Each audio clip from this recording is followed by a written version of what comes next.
ఆయన్ని వర్ణించడానికి మాటలు చాలవు.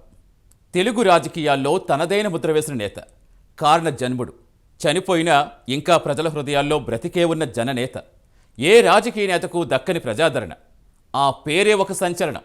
ఆయనపై తరతరాలుగా తరగని ప్రజాభిమానం. పెద్ద చిన్న తేడా లేదు, స్త్రీ పురుష భేదం లేదు, కులం లేదు, మతం లేదు. అన్ని వర్గాల ప్రజల్లో నేటికి ఆయనే ఆరాధ్య నేత. రాజకీయాలు ఎలా ఉండాలో, ఎలా చెయ్యాలో చేసి చూపించిన నికార్సైన ప్రజాప్రతినిధి. ఇప్పటికీ ఆ పేరు ఒక బ్రాండ్. ఆయనే వంగవీటి మోహనరంగ. ఆయన 36వ వర్ధంతి సందర్భంగా ప్రైమ్ 9 ప్రత్యేక కథనం.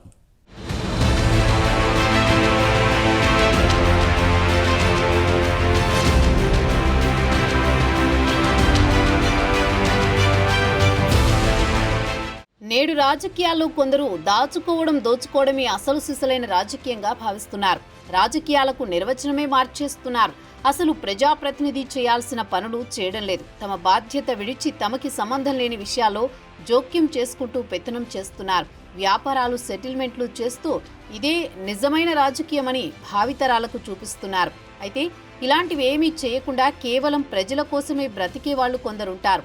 ఈ కోవలోకి మొదటిగా వచ్చేది వంగవీటి మోహనరంగ. నిఖార్సైన ప్రజాప్రతినిధికి నిలువెత్తు నిదర్శనం. రాజకీయం అంటే అనుక్షణం ప్రజలతో మమేకమవడం, ప్రజల కోసం పనులు చేయడం, ప్రజల చేత మెప్పు పొందడమని తన చేతల్లో చూపించిన అసలు సిసలు రాజకీయ నేత వంగవీటి మోహనరంగ. అందుకే నేటికి చనిపోయిన 36 ఏళ్లు గడుస్తున్నా ఆయనను ఆరాధిస్తున్నారు జనం. ఇప్పటికీ ఆయన విగ్రహాలు నెలకొల్పుతున్నారంటే ఆయన కీర్తి అజరామరం.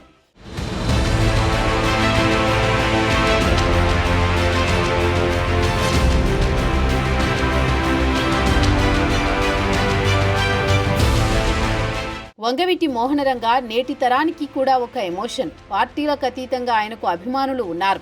ఆయన ఒక ప్రజాశక్తి. పేదలు, బడుగు, బలహీన వర్గాల కోసం ఆయన జీవితాన్ని త్యాగం చేశారు.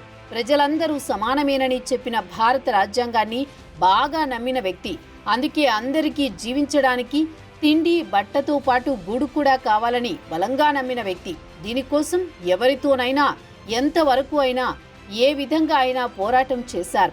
నేడు బెజవాడ కృష్ణలంకలో జనం అలా ఉన్నారంటే ఆయన చలవే. వాళ్లకు ఇళ్ల స్థలాలు ఇప్పించడంలో ఆయన కృషి నేటికి ఎవరూ మర్చిపోరు. ఆయన లేనిదే బడుగులకు ఇళ్ల స్థలాలు లభించేవి కాదని అప్పట్లో జనాలు చెప్పుకునేవాళ్లు. రిక్షా కార్మికుడు దగ్గర నుంచి సామాన్య కూలీ వరకు ఆయనంటే ఎంతో అభిమానం. వాళ్లకు సమస్య వస్తే రోడ్డెక్కి నిలబడి నేనున్నానని భరోసా ఇచ్చేవారు. సహాయం కోసం ఎవరైనా ఏ సమయంలోనైనా ఆయన ఇంటి తలుపు తడితే వాళ్లకు కొండంత అండ లభించినట్లే. వంగవీటి మోహనరంగ ఎవరి పేరు చెబితే శత్రువుల గుండెలో వణుకు పుడుతుందో, ఎవరి పేరు చెబితే అన్నార్తులు అన్నా అని 2 చేతులెత్తి దండం పెడతారో ఆ మహనీయుడు వంగవీటి మోహనరంగ గారు. చనిపోయి 36 సంవత్సరాలు గడిచినా ఇప్పటికీ ప్రజల గుండెల్లో రంగా గారు జీవించే ఉన్నారంటే, నేటికి గ్రామాన రంగా గారి విగ్రహాలు వెలుస్తున్నాయి అంటే ఆయన గొప్పతనం ఏందో మనం అర్థం చేసుకోవచ్చు. సాధారణంగా ఒక నాయకుడు చనిపోతే 4 ఏళ్ళు 5 ఏళ్ళు మహా అయితే ఒక దశాబ్ద కాలం పాటు గుర్తుంచుకుంటారేమో. కానీ 36 సంవత్సరాలు గడిచినా ఇప్పటికీ గ్రామాన రంగా గారి విగ్రహాలు వెలుస్తున్నాయంటే ఇంకా ఆయన ఎంతగా ప్రజల గుండెల్లో ఉన్నారు అన్నది చెప్పాల్సిన అవసరం లేదు. కనీసం రంగా గారు జీవించి ఉన్నప్పుడు పుట్టను కూడా పుట్టని నేటి తరం యువత అసలు రంగా గారి పేరు వింటే చాలు వాళ్ళకి పూనకం వచ్చేసిద్ది అన్నమాట.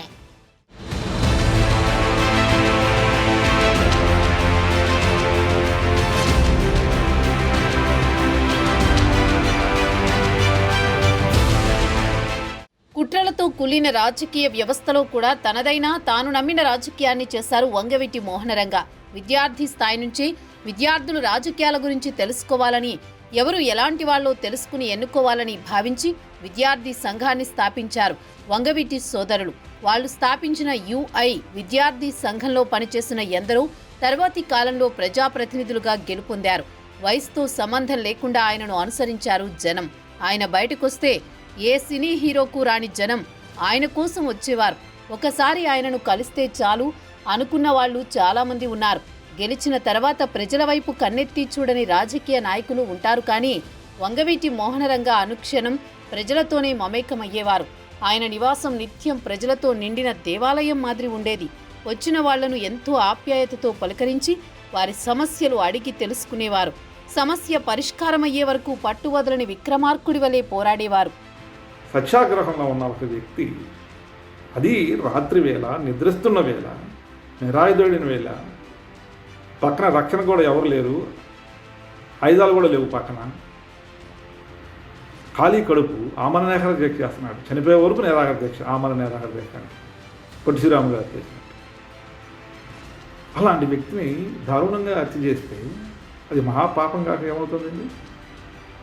అందుకని ఆ మహాపాపంలో పరోక్షంగా ప్రత్యక్షంగా పాల్గొన్న వాళ్ళు చాలామంది దారుణాతి దారుణంగా చనిపోయారు. కుక్క చావు తెచ్చారు, కొంతమంది సాక్ష్యం లేని చావు తెచ్చారు.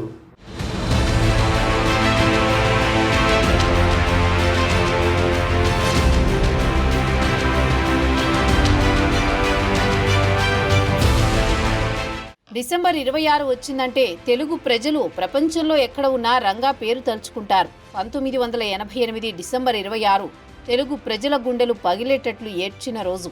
తమ అభిమాన నేతను చేతకాని పిరికి దద్దమ్మలు పొట్టన పెట్టుకున్న రోజని ఇప్పటికీ గుర్తు చేసుకుంటూ శ్రద్ధాంజలి ఘటిస్తున్నారు. వాడవాడలా రంగా నామస్మరణతో మారుమోగిపోతోంది. ప్రపంచ నలుమూలలా రంగా విగ్రహాలు ఆవిష్కరణలు జరిగాయి. పేదలకు అన్నదానాలు నిర్వహించారు. జోహార్ విఎం రంగా అంటూ తెలుగు రాష్ట్రాలు గొంతెత్తి నడదించాయి. ఆ కారణ జన్ముణ్ణి స్మరించుకుంటూ గత జ్ఞాపకాలను గుర్తు తెచ్చుకుంటూ నివాళులు అర్పించారు. కాకిలా కలకాలం బ్రతికే కన్నా హంసలా క్షణకాలం బ్రతికినా చాలనేది సామెత. రంగా విషయంలో చాలామంది బ్రతికితే ఆయనలా బ్రతకాలని కోరుకుంటారు. కానీ అది సాధ్యం కాదు. ఎందుకంటే ఆయన ఒక మహాశక్తి. ఆయనలా ఎవరూ జీవించలేరు. ఒక సామాన్యుడు అనితర సాధ్యుడిగా మారి ప్రజలకు సేవ చేసిన మహామనిషి వంగవీటి మోహనరంగ.